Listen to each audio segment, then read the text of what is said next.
Lauren Sanchez wasn't the first woman who tried to turn a relationship with a billionaire into a seat of real influence. History is filled with similar attempts, from the companions of industrial barons in the early 1900s to the trophy wives of today's tech giants. But Lauren did something no one before her had done so boldly. She went public with it. She moved so strategically, so visibly, that she unsettled the very framework of how power is meant to operate at the highest levels of America's corporate elite. Her so-called mistake wasn't corruption or clumsy miscalculation.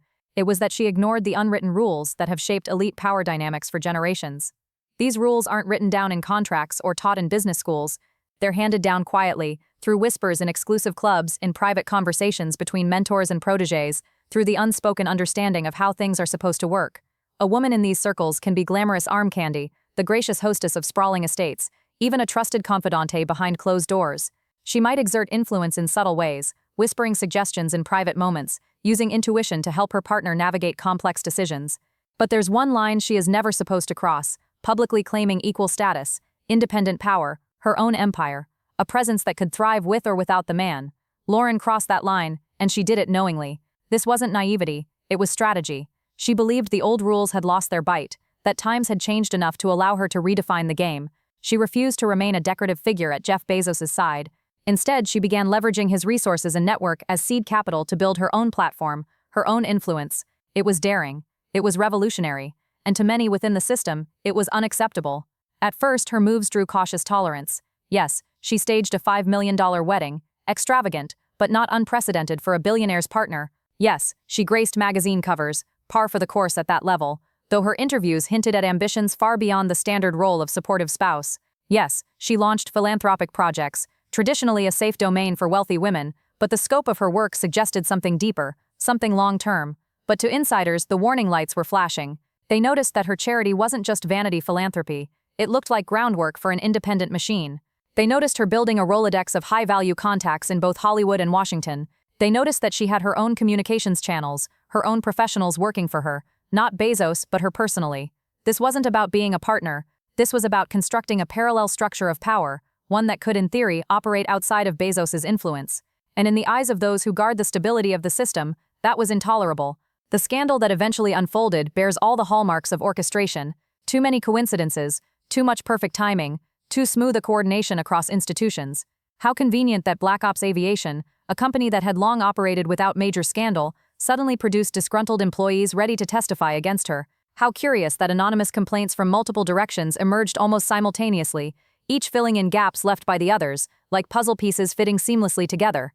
How extraordinary that agencies known for bureaucracy and delay, the FBI, the SEC, the Department of Justice, suddenly moved with unusual precision, as though in lockstep.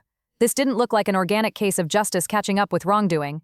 It looked like a carefully coordinated campaign to push her out. And who would want that? Not just rivals or a handful of business adversaries with money on the line. The forces aligned against Lauren were far broader, those who recognized her as a threat to the balance of the system itself. Because Amazon is not merely a corporation, it is an ecosystem, hundreds of thousands of employees, countless suppliers, a vast network of investors, lobbyists, consultants, and media allies. Bezos isn't just wealthy, he sits at the center of this sprawling web. His stability, his predictability, underpins the careers of thousands, the investments of billions. Into this intricate machinery stepped a woman whose influence came not from formal channels, but from intimacy. And worse, she wasn't content to keep it private. The insiders saw the danger clearly. Their carefully cultivated ties to Bezos, their trust, their long-term strategies, could all be destabilized by one unpredictable figure who wasn't bound by institutional loyalty. Enter Joe Rogan. His public criticism of Lauren wasn't random. It was tactical. He was the perfect messenger, independent enough to seem authentic, yet influential enough to set the tone for millions. His comments about the $5 million wedding weren't just off-the-cuff jokes about wealthy excess. They were an opening salvo in a calculated information campaign. The ripple effect was immediate. The same media outlets that had once celebrated Lauren as the glamorous dream partner suddenly flipped. Covers and profiles praising her intelligence, her style, her philanthropic drive morphed into takedowns painting her as manipulative, calculating, and dangerous. Journalists who once praised her transformation from TV host to entrepreneur began reframing her story as one of cold ambition. The speed of this narrative shift was remarkable, so synchronized, so deliberate, that even veteran media analysts noted it as an example of textbook opinion management. Perhaps the most devastating weapon wasn't what was said, but what wasn't. Silence. When the storm hit, Lauren didn't respond quickly. She didn't fight back aggressively.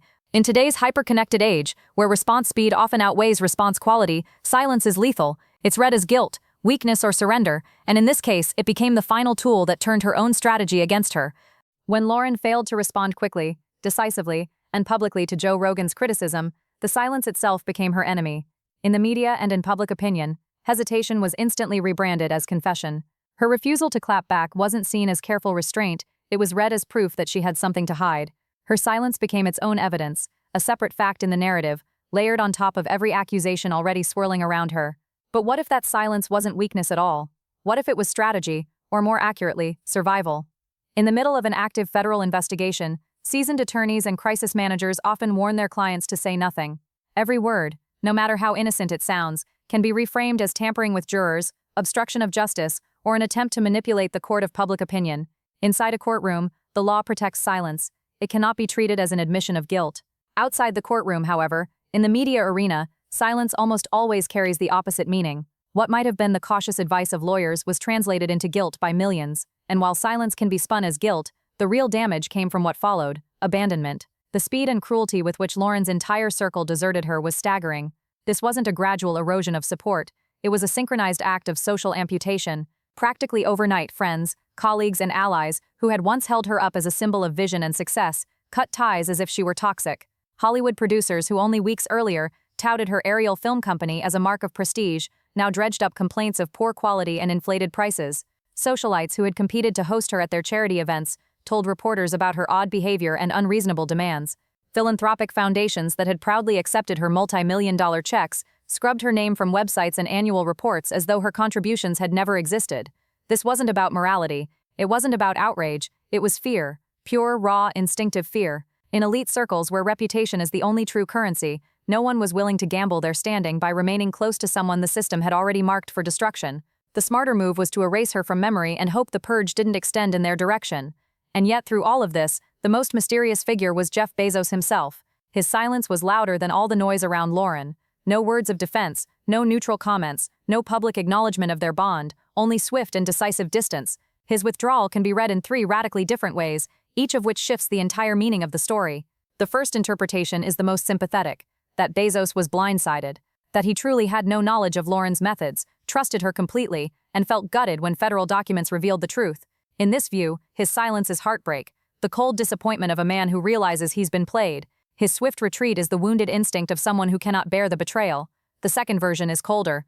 Bezos may have known what Lauren was doing, or at least understood the shape of her ambitions. He may have tolerated, even encouraged them, as long as they didn't interfere with his empire. But once the fire spread too close to Amazon and Blue Origin, once the risk threatened his wealth, his companies, and his legacy, he chose self-preservation. In this reading, his silence wasn't heartbreak, it was calculation. The cut was clean and ruthless: sacrifice her to save himself. And then there is the darkest interpretation, the conspiratorial one, that Bezos himself was part of the plan to remove her, that he recognized how powerful and independent she had become, how much she knew about his practices and his world, and decided she was too dangerous to keep. In this theory, the investigation, the trial, the erasure, all of it was a carefully orchestrated operation to eliminate a partner who had evolved into a liability. The speed with which Amazon and Blue Origin erased her from their materials is telling. Mentions vanished from websites, her name disappeared from official documents, her presence in projects scrubbed. It didn't look like a panicked reaction. It looked like a rehearsed drill, corporate crisis management executed with precision. Perhaps then Lauren's true crime wasn't fraud or manipulation in the conventional sense. Perhaps her unforgivable mistake was demonstrating, openly and successfully, how intimacy with a powerful man could be weaponized into independent influence. She became living proof that the barriers between private life and institutional power weren't as solid as elites wanted the public to believe. Bedroom and boardroom, love and leverage, she blurred those lines, and in doing so she threatened the system itself, because what if other women followed her path? What if this became a template? The possibility of an entire generation of ambitious women replicating her strategy terrified those whose power rested on patriarchal order, and so the response was brutal, swift, coordinated, merciless. 16 years in federal prison without the chance of early release. Not just a sentence, but a statement, a warning, a message to anyone else who might dare. Do not use intimacy as currency. Do not weaponize femininity against the highest echelons of power. That lane is closed permanently. Years from now, when the archives open and the dust settles, her story will likely be retold, not as a criminal cautionary tale, but as a systemic parable. Historians may see it not as the punishment of one woman's ambition, but as the calculated response of institutions defending themselves against a precedent they could never allow to stand. In the end, Lauren Sanchez wasn't just tried in court, she was tried by the system itself. And the verdict was clear: she was too smart, too ambitious, too dangerous. Lauren's trial was not simply a legal proceeding, it was a spectacle, an orchestrated performance staged for public consumption. Every day in court was reported like a Netflix drama. Photos of her walking into the courthouse, her expressions dissected frame by frame, her outfits scrutinized for hidden meaning. The courtroom wasn't just a space for justice, it was a theater where guilt was scripted, rehearsed, and performed long before a verdict was delivered. The prosecution's case had a strange duality to it. On one hand, it was incredibly thin, built on innuendo, vague connections, and speculative leaps. On the other, it was overwhelming, stacked with documents, recordings, and witnesses that gave the appearance of an airtight story. Most of the evidence wasn't about actual crimes, but about painting Lauren as dangerous, manipulative, and calculated. Emails were read aloud, not because they proved fraud, but because they revealed ambition.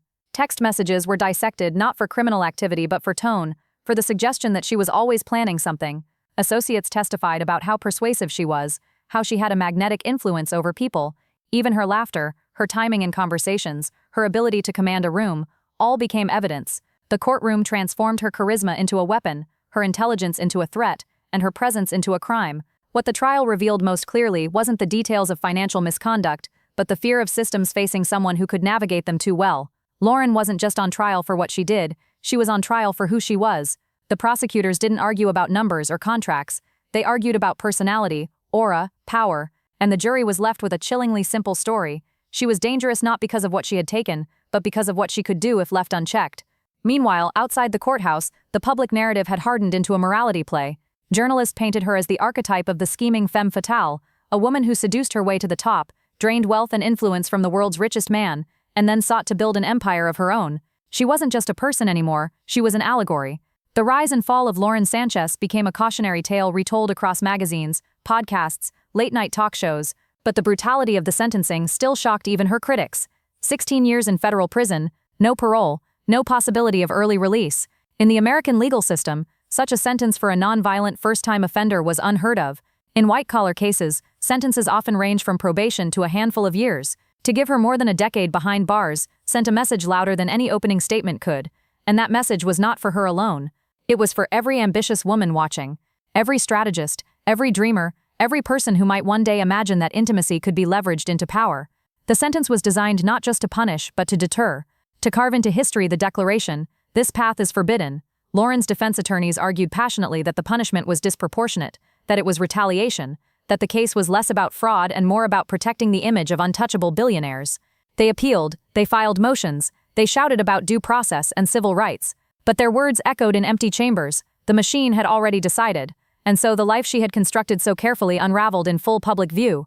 Her aerial company collapsed without her leadership. Partners fled, contracts dried up. Even her philanthropic ventures evaporated as charities distanced themselves. Her name became radioactive. Where once she had been a symbol of ambition and glamour, she was now branded with a scarlet letter: untouchable, disgraced, erased. But erasure isn't total. Even in disgrace, her ghost lingered in conversations, in whispers. Because behind the headlines and the carefully edited courtroom sketches, there was still the unresolved question: was she truly guilty of what they accused her of, or guilty of being too visible, too ambitious, too daring in a world that never forgives a woman who learns to play the game too well? Every empire leaves behind a mythology, and Lauren's was no different. To some she became a villain, the cautionary figure of greed and seduction, proof that shortcuts lead only to ruin. To others she became a martyr, a woman punished not for breaking laws, but for breaking unwritten rules about who is allowed to hold power. And to those paying attention, the most haunting lesson of her story was not what she lost, but what her downfall revealed. The fragility of alliances, the cruelty of abandonment, the ruthlessness of a system that smiles upon ambition until it crosses invisible boundaries and then annihilates the person who dared. In the end, Lauren's trial wasn't about justice, it was about control. It was about ensuring that no one else would dare to follow her path, that the separation between intimacy and empire remained intact. It was about reminding the world that the system protects itself first, always. Her story was never just hers, it was a mirror, a reflection of how quickly society can turn admiration into hatred, how fast friends can become enemies, and how silence, when chosen for survival, can be rebranded as confession. And perhaps that is why her legacy will endure, not as the woman who fell, but as the woman whose fall exposed just how much the system fears anyone who dares to climb too high.